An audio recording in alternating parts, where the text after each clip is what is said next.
বিগত সময়ে ঢাকা বিশ্ববিদ্যালয়ে আমরা যখন কোরআনের আয়োজন করেছিলাম অথবা মিলাদুন্নবী উপলক্ষে যখন আমরা আয়োজন করছিলাম, সেই আয়োজনে শোকজ করা হয়েছিল শিক্ষার্থীদেরকে এবং বিশ্ববিদ্যালয়ের ডিপার্টমেন্টকে।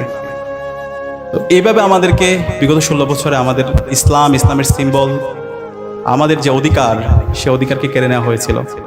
এবং এখানে আমাদের উপর সাংস্কৃতিকভাবে আমাদের উপর এক ধরনের কালচারাল হেজিমনি, সেটা হচ্ছে কলকাতার যে সংস্কৃতি, সেটা আমাদের উপর চাপিয়ে দেওয়ার চেষ্টা করা হয়েছিল। তো আলহামদুলিল্লাহ, আজকে জুলাই বিপ্লবের মাধ্যমে আমরা আজাদি পেয়েছি। আজকে আমরা স্বাধীনভাবে কথা বলতে পারছি। এদেশের মুসলমানরা তারা আজাদি পেয়েছে এবং সকল মানুষ আজাদি পেয়েছে। সকল মানুষ মন প্রাণ খুলে কথা বলতে পারছে এবং আমরা ইসলামের কথাগুলো বলতে পারছি।